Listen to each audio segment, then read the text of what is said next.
Assalamualaikum warahmatullahi wabarakatuh. Kami dari kelompok 6 dengan anggota dan kawan kerja saya dan Arif akan menjelaskan sedikit tentang kurva intravena, kurva input intravena, dan kurva multiple dose regimen.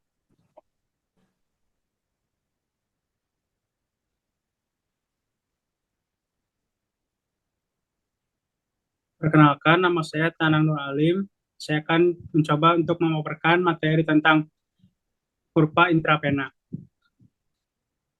Model kompartemen satu terbuka intravena bolus, obat yang masuk ke dalam tubuh akan terdistribusi seketika mencapai kesetimbangan dalam darah dan jaringan.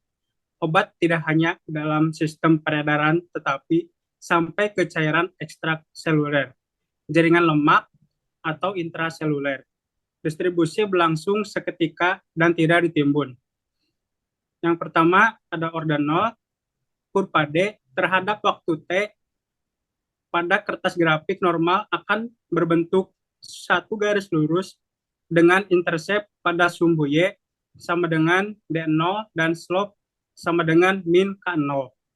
Jika jumlah obat D, berapapun jumlahnya, akan berkurang dengan kecepatan tetap, menghasilkan DD per DT sama dengan min K0. Jika diintegralkan, D sama dengan min K0 kali T plus D0. Keterangan. K0 kecepatan order 0 menghasilkan satuannya massa atau waktu. D sama dengan jumlah obat. Untuk D0 adalah jumlah obat pada T sama dengan 0. Untuk order 1, jika jumlah obat berkurang dengan kecepatan yang sebanding dengan jumlah obat yang tersisa, akan menghasilkan DD per DT sama dengan min K kali D. Keterangan. DD per DT kecepatan pengurangan jumlah obat per waktu. D sama dengan jumlah obat. K adalah tetapan kecepatan order 1, satuannya per waktu min 1. Grafik antara LND terhadap waktu akan membentuk suatu garis lurus dengan intercept pada sumbu Y sama dengan ln D0 dengan slope sama dengan min K.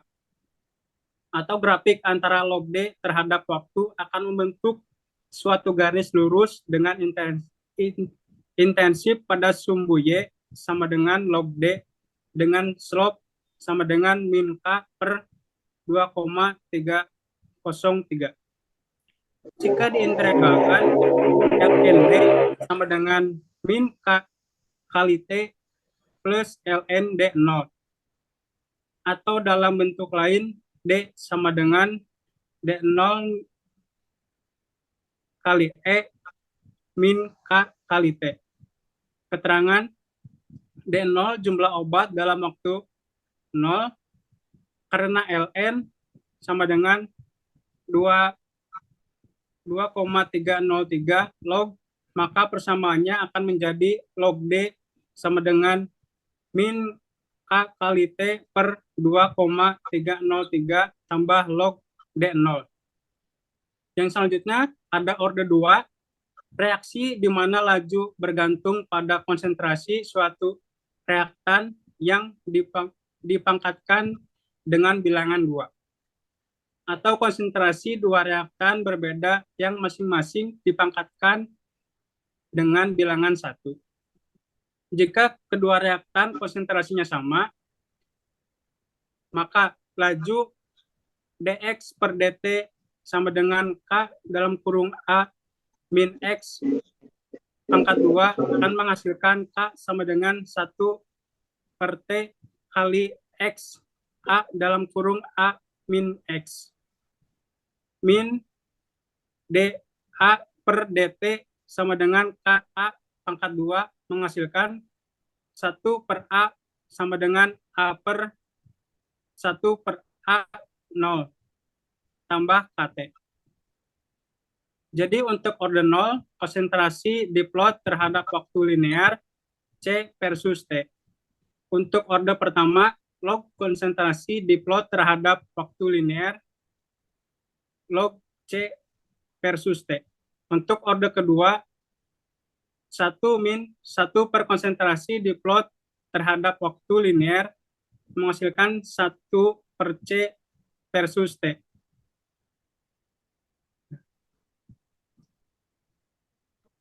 Saya Hayunita akan menjelaskan tentang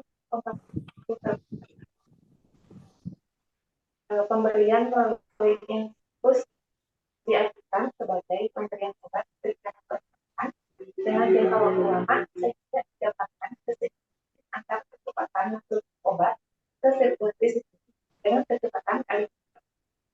Tujuan dari pemberian obat melalui infus terutama adalah agar didapatkan kadar terapeutik yang terpelihara atau yang memang diperlukan pada keadaan tertentu. Untuk itu perlu dibedakan pemberian obat bersama infus atau pemberian obat secara pada saat akan dimulainya pemberian suatu obat secara infus. Kadar obat dalam tubuh ada. Kemudian diberikan infus, maka kadar obat akan dalam waktu tertentu proses eliminasi akan seimbang dengan kecepatan. Di sini ada kurva infus dipakai.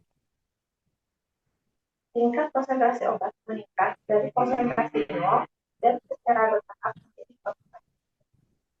Ketika mencapai steady level atau kadar plateau atau konsentrasi tubuh.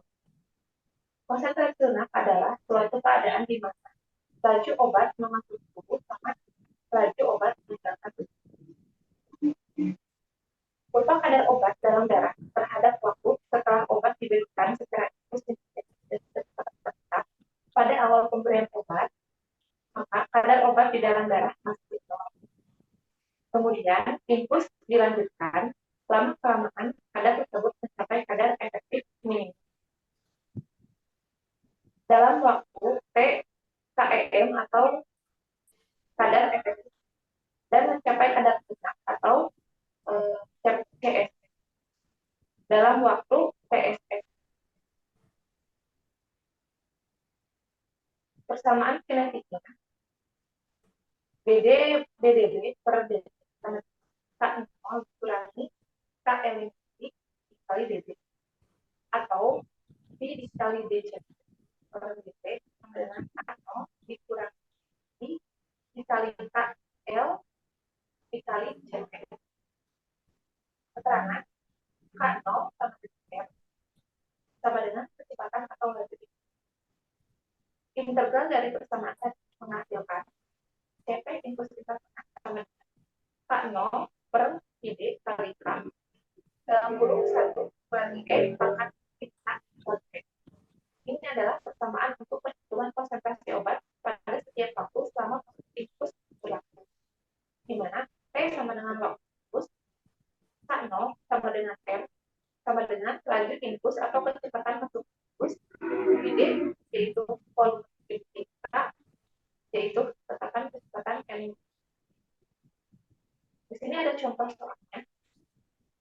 Soalnya itu, suatu obat diberikan melalui infus intravena dengan kecepatan tetap 50 mg per jam kepada subjek selama 4 jam. Dari pustaka diketahui waktu paruh yaitu 8 jam dan volume distribusi obat yaitu 5 liter.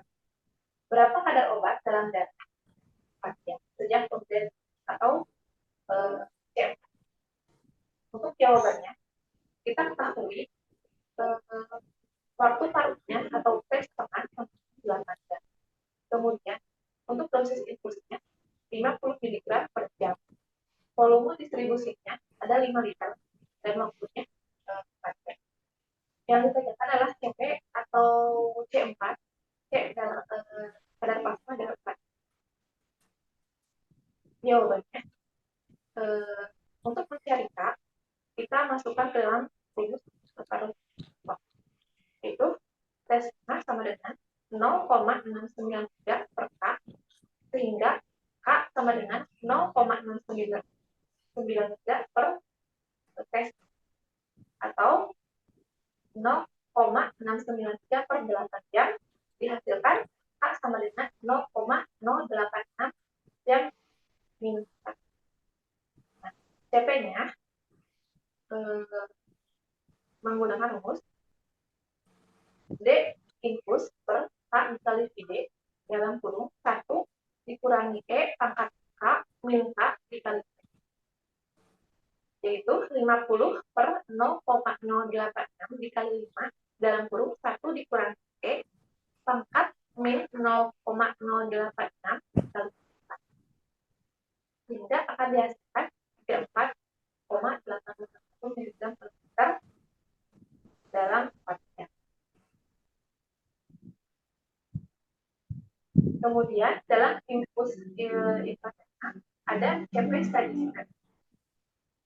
CP study set adalah konsentrasi obat pada saat tercapai keseimbangan yang terjadi pada waktu P3 atau P3 dengan kata lain kecepatan infusi sama dengan kecepatan eliminasi. Pada teta hingga maka CPSS sama dengan K0 per K ID.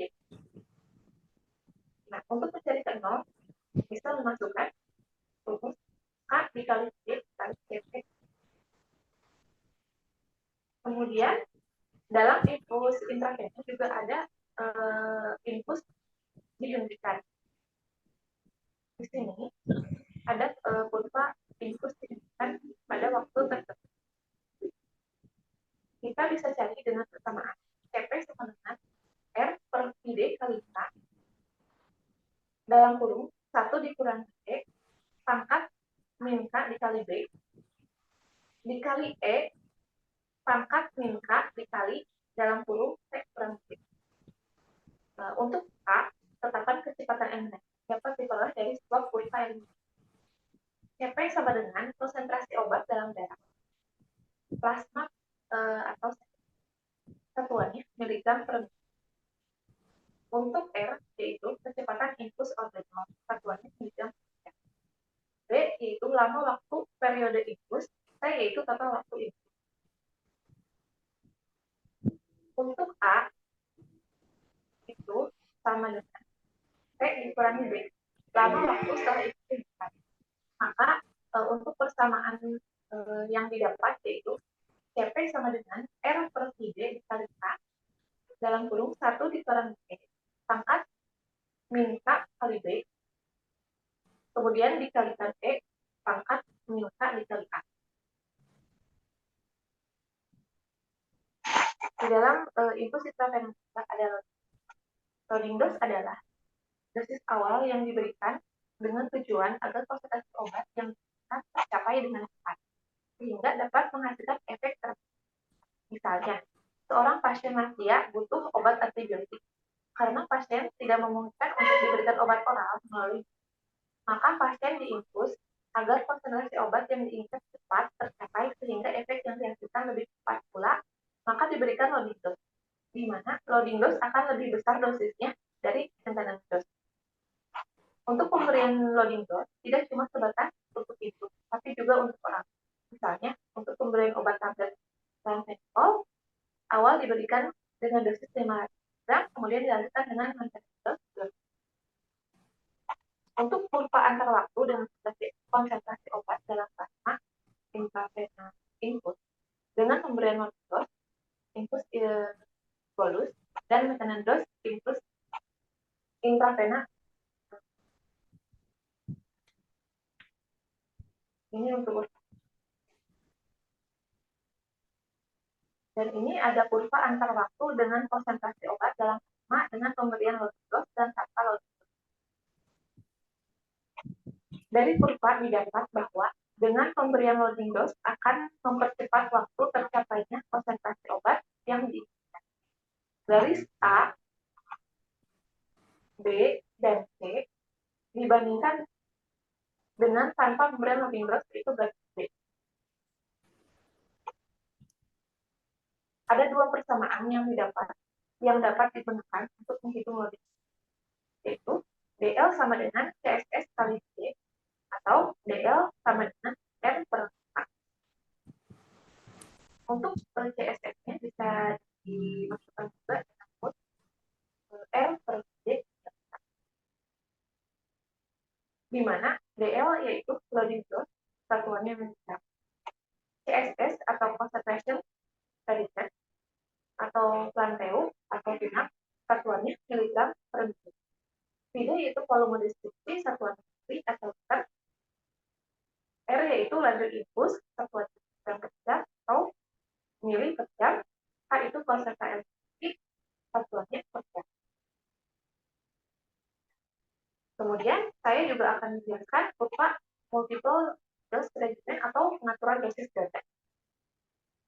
Untuk dosis ganda merupakan pemberian dosis tunggal yang berulang mengakibatkan akumulasi obat dalam supaya MEC atau minimum efek concentration atau kadar efektivitas minimum tercapai. Plasma obat harus diperhatikan dalam jendela terapi. Jendela terapi itu antara MEC dan MEC untuk mendapatkan efektivitas yang maksimal atau kadar obat di antara MEC minimum efek concentration dan MEC minimum efek concentration. Di sini biasanya obat yang digunakan yaitu antibakteri, kardiotonik, antikonvulsan, dan sebagainya. Untuk inisiatif medis itu digoxin dan feniconin. Dalam multiple ada akumulasi obat. Kadar obat dalam plasma pada setiap tubuh setelah pemberian dosis ditentukan dari parameter farmakokinetik, dosis tunggal, ukuran dosis, dan jarak waktu pemberian. Perlu dipertimbangkan apabila dosis berikutnya akan berpengaruh pada dosis pemberian. Untuk prinsip superposisi, yaitu dosis obat yang terdahulu tidak mempengaruhi farmakokinetik dosis obat berikutnya. Oleh karena itu, kadar obat setelah dosis kedua, ketiga, atau ke-n akan optimal atau superimpor. Kadar obat yang dicapai setelah dosis kedua atau dosis ke-n1. Jika suatu obat diberikan dengan dosis dan jarak waktu pemberian yang tetap, jumlah obat dalam tubuh akan naik dan kemudian datang pada suatu kadar plasma yang lebih tinggi daripada kadar yang diperoleh dari dosis awal.